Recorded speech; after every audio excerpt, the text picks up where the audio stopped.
My name is Lena Carter, I'm 26, and until last month I honestly believed my boyfriend, Mason Hale, was just a little irresponsible with money. Annoying? Yes. Forgetful? Constantly. A chronic procrastinator?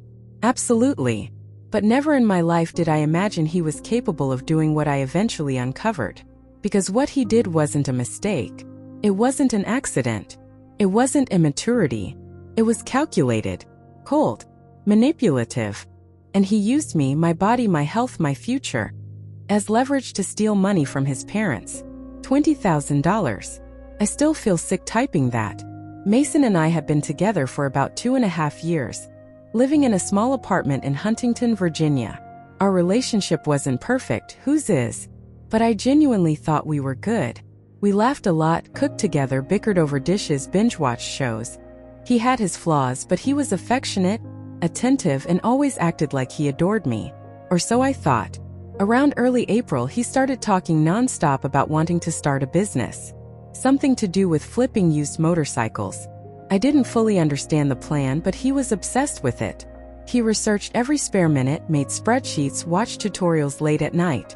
When he asked if I could help him financially, I said no. Not because I didn't support him. I did. But because I simply couldn't. I barely covered my half of rent and expenses as it was. He took it well, or at least pretended to. "Don't worry," he said. "I'll figure something out." I thought that was the end of it. Turns out it was only the beginning. A week later, I noticed him acting strangely around his phone, turning the screen away from me, lowering the brightness, clearing notifications quickly.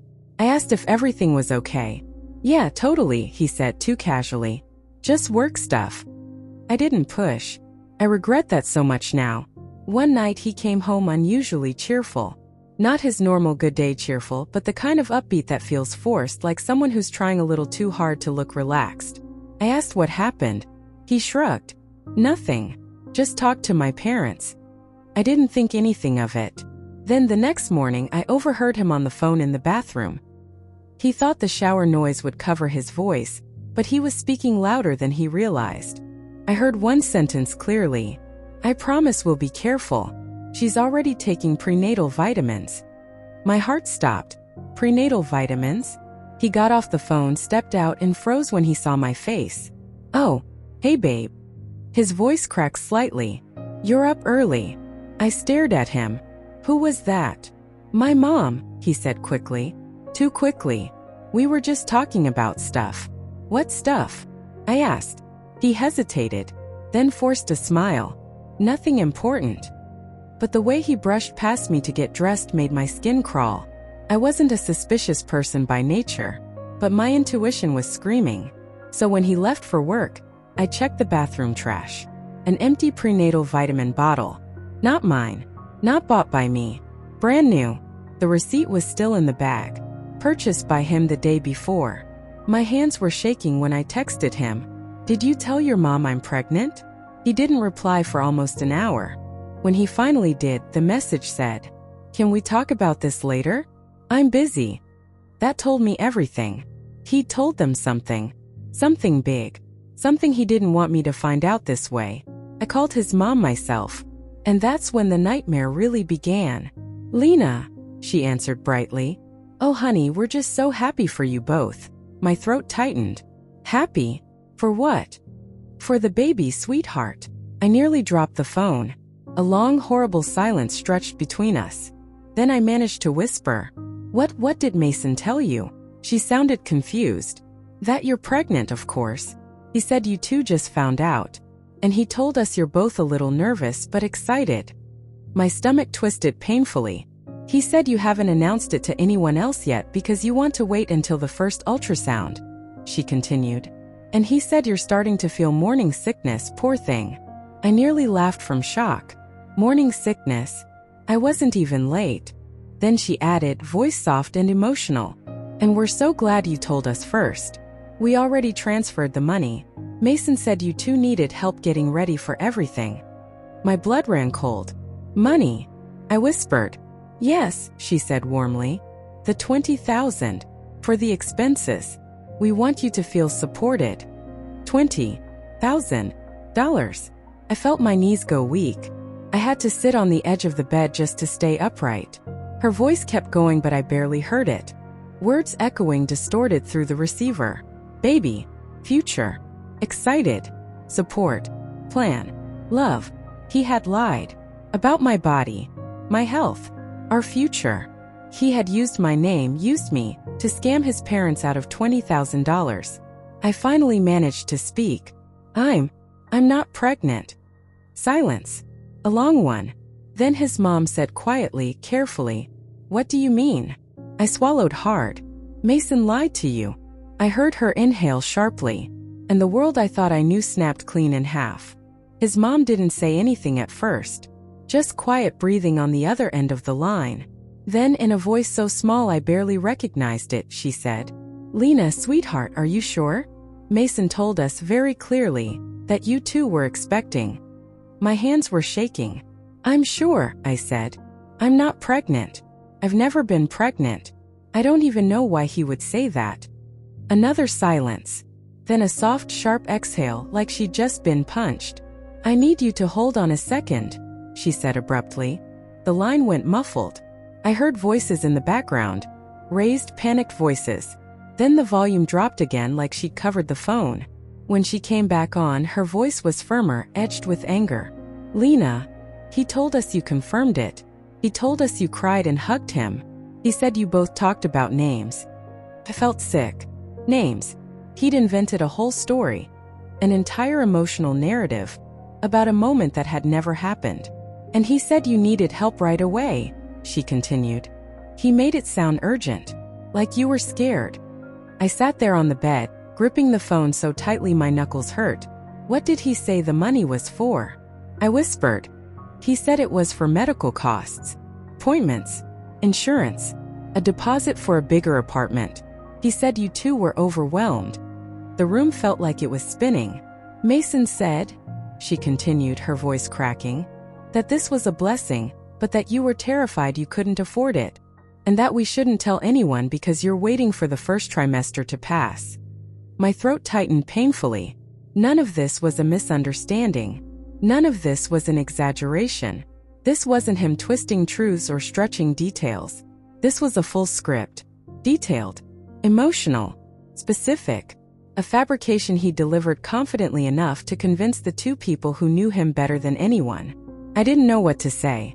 Finally, I managed, "I'm so sorry. I had no idea." She sounded devastated.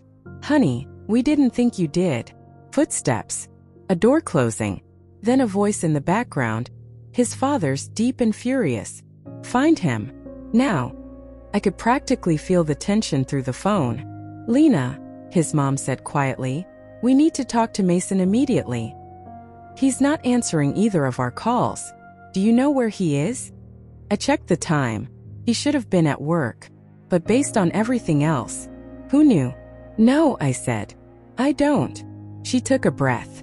"If he comes home before we reach him, please don't confront him alone. Just tell him we need to speak." I nodded automatically, even though she couldn't see it. "I will. We're leaving the house now." Then she hung up. I sat in stunned silence. Mason walked through the door 2 hours later, humming like he'd had a perfectly normal day. He kicked off his shoes, tossed his jacket on a chair, and went straight to the fridge. He didn't see me sitting on the couch.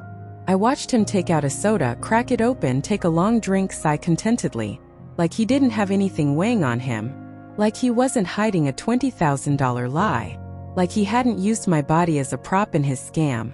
When he finally looked over and saw me, he smiled. "Hey babe, you okay?" I didn't move. He walked toward me slowly. "You look upset. Bad day?" His phone buzzed in his pocket. He glanced at the caller ID. His smile vanished. His parents. He silenced the call immediately. Another buzz. Text message. Then another. He didn't open them. My stomach knotted. I asked quietly, "Why aren't you answering?" He swallowed. "It's nothing. I'll call them later."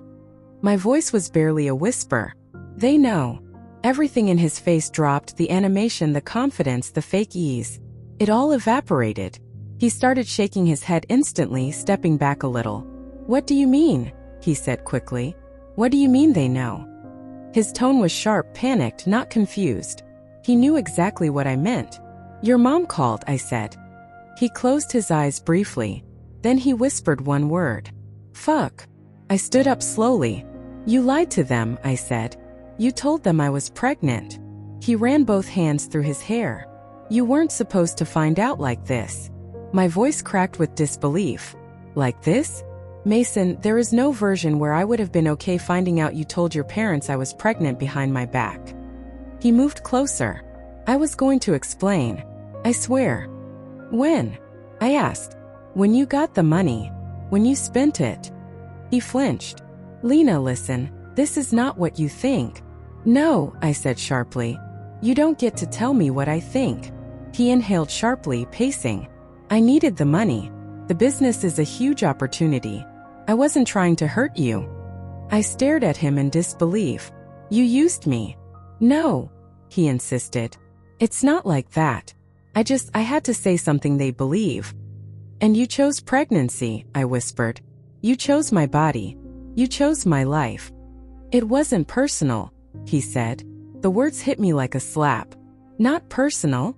I stepped back from him. You used my health. My future. You bought prenatal vitamins to make the lie look real.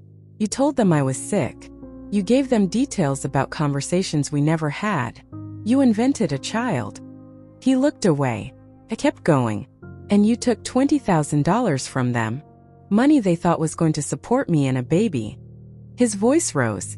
I was going to pay it back. When? I demanded. You don't even have savings. You're already behind on rent. You don't have a business. You have a fantasy. He winced. You don't get it. No, I said. I think I finally do. He stared at me. Lena, please. You're blowing this out of proportion. I laughed. A broken, stunned laugh. You lied about me being pregnant. You stole from your parents. And you think I'm blowing it out of proportion? His phone buzzed again in his pocket, relentlessly. His parents were calling, texting, demanding answers. He didn't respond. He didn't even reach for the phone. He just looked at me like I was the problem. Lena, he said softly, you need to calm down. Something inside me snapped. All of this, I said, started because you made a decision about my body and my life without telling me. And the only reason you're upset now is because you got caught. He didn't deny it. And that silence was louder than any confession. Mason stood there, staring at me with this mixture of panic and irritation, like he was the victim in all of this. His phone kept buzzing in his pocket, vibrating against his thigh over and over again. He ignored every alert. I didn't. They're not going to stop calling, I said quietly. He rubbed his face. I just need time to figure out what to say. There's nothing to figure out, I replied. You lied. You stole. You dragged me into it without my knowledge.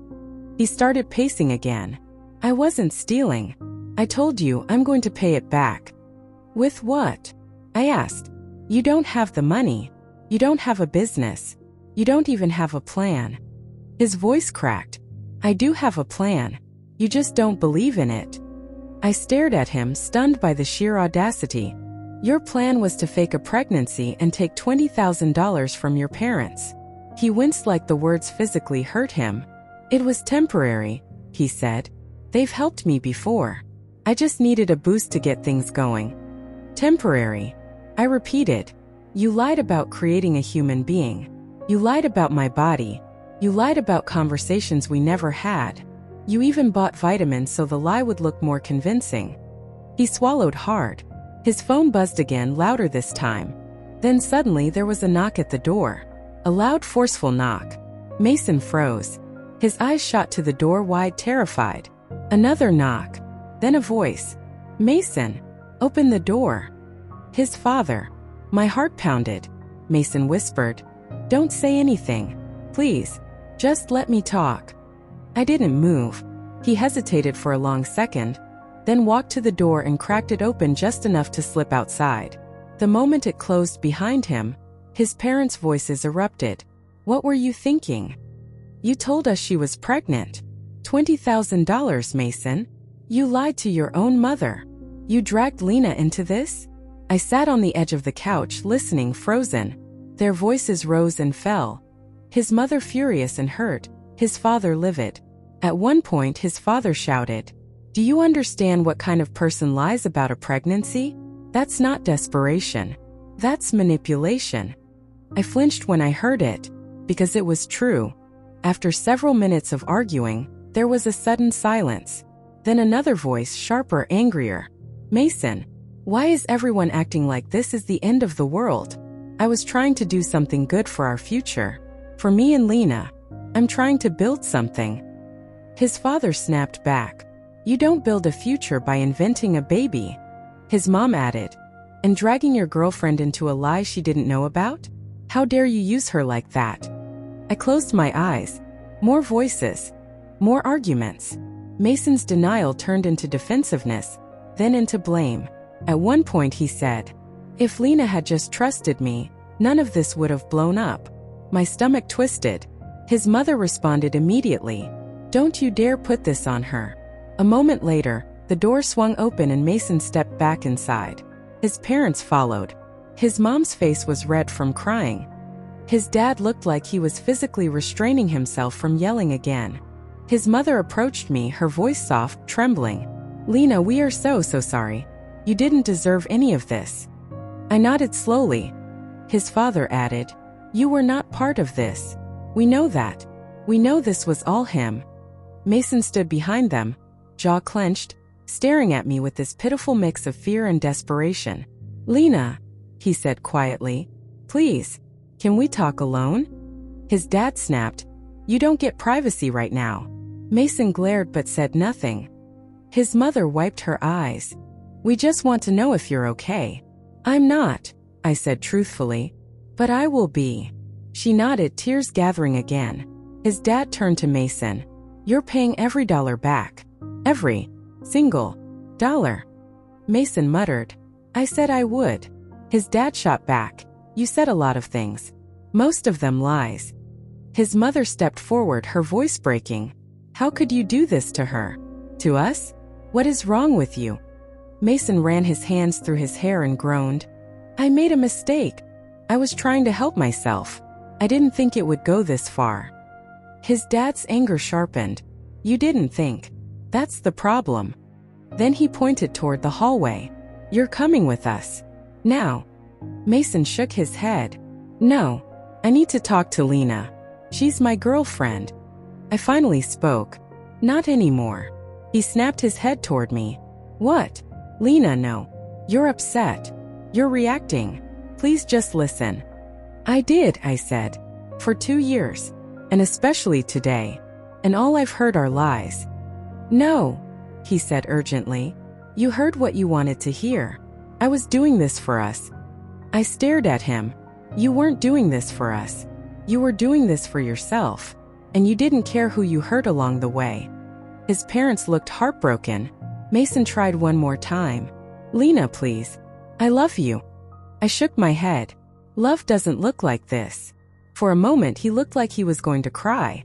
Then anger flickered in his eyes, short, sharp, defensive. "You're throwing everything away over one mistake." His father cut in.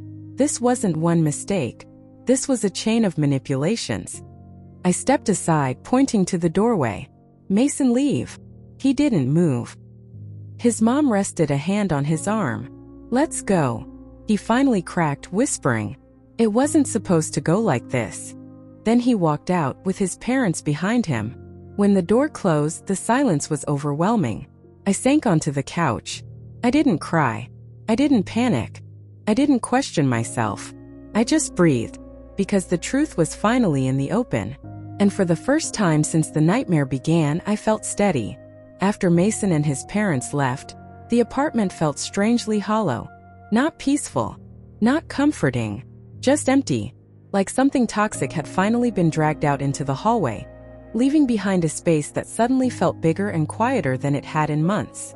I sat there for a long time, barely moving, letting everything settle. Eventually my phone buzzed. It was his mom. A simple message. "We're so sorry. We're here if you need anything." I stared at it for a long time, unsure what to say. I didn't reply. Not because I didn't care, but because I didn't have the emotional capacity to soothe her when I was still trying to breathe through my own shock. A few minutes later, another message came, this time from his dad. We hope you won't blame yourself. Mason has a pattern of telling people what they want to hear. We didn't know how bad it had gotten. I did respond to that one. I don't blame myself, but I appreciate the message. He replied almost instantly. Good, because none of this was your fault. I put my phone down and exhaled shakily. None of this was my fault. Hearing someone else say it made something loosen inside my chest. I got up, went to the bathroom, and splashed cold water on my face. My reflection looked tired, like someone who had just had the rug pulled out from under her but was still standing anyway. I changed into pajamas and crawled into bed, hoping exhaustion would help me fall asleep. But sleep didn't come easily. Memories kept looping through my mind. His face when he realized his lie had fallen apart. The shock, the fear, the desperation. And beneath all that, the unmistakable calculation. He wasn't sorry for what he did. He was sorry he got caught. That was the difference. Around 1 a.m., my phone vibrated. It was a text from a number I didn't recognize, but I knew exactly who it was. Please unblock me. I need to explain. I deleted it instantly. 5 minutes later, another one came. It was stupid, but I did it because I wanted to build a future for us. Deleted. Then, I can fix this. I swear. Just give me a chance. Deleted. Then, you can't just throw away 2 years. I didn't answer. Because the truth was simple. He threw it away. Not me. Eventually, the messages stopped. I fell asleep sometime around dawn, finally exhausted enough to stop replaying every detail. The next morning, there was a knock at my door. A soft one. Not angry. Not forceful. I checked the peephole. It was his mom. I hesitated, then opened the door a few inches. She looked exhausted. Her eyes puffy from crying, her shoulders slumped. She held a small box in her hands. "Hi," she whispered. I stepped aside, letting her in. She sat on the edge of the couch and placed the box on the coffee table. Inside were the prenatal vitamins Mason had bought, the receipt, and his old external hard drive. Something he'd been sentimental about for years. "I found these in his room," she said quietly. "I wanted you to see them yourself." I didn't touch the box. She continued, her voice cracking. "We thought we raised him better. We really did. And we're so embarrassed. We're ashamed. Not of you. Never of you." I swallowed hard. "I know," I said softly. She wiped her eyes. "I don't know what's going to happen with him. But I do know he crossed a line you should never forgive. And I will never expect you to." Her honesty almost broke me. She took a long, shaky breath. "And Lena, if you ever need anything, if you ever need help, support, or just someone to talk to, you are welcome in our home. You always will be." That made my throat tighten. "Thank you," I whispered. "I mean it," she said firmly. "Don't disappear because you're embarrassed. You did nothing wrong." I nodded. She stood slowly, like her body had aged 10 years overnight. At the door she paused, her voice softer. "I hope you find someone who treats you with the honesty and respect you deserve." Then she left. I locked the door behind her and stood there in the silence, absorbing every word she'd said. The days that followed were strange. Quiet. Still. Almost surreal. I blocked his new number. His social media. His email. He tried reaching out through unknown accounts for a while. "You don't understand why I did this." I panicked. "I was thinking about our life together. You're ruining everything over one mistake." I didn't respond, because what he did wasn't a mistake. It was a choice, over and over again. A deliberate scheme. A story he crafted. A lie he nourished. A manipulation he executed with full confidence that I would never find out. And when I did, he cared more about salvaging his plan than protecting me. That told me everything I needed to know. One afternoon, I finally sat down on the couch. Just like the first night, everything fell apart, and let myself breathe without feeling like I might crack. I wasn't sad. Not exactly. I was grieving the woman I had been before I learned what he was capable of. The woman who trusted too easily. Who gave benefit after benefit of the doubt. who believed love meant standing by someone even when they stumbled. But this wasn't stumbling. This was betrayal dressed as initiative, manipulation disguised as ambition, a fantasy wrapped in deceit. I wasn't going to let myself be the collateral damage of someone else's lies. Not anymore. So I made a decision, quiet, simple, final. I moved forward. Not dramatically, not with a big speech. Just one small, quiet step at a time. And every step felt like reclaiming something he tried to take. My trust in myself. My autonomy. My future. I didn't forgive him. I didn't miss him. And I absolutely didn't look back.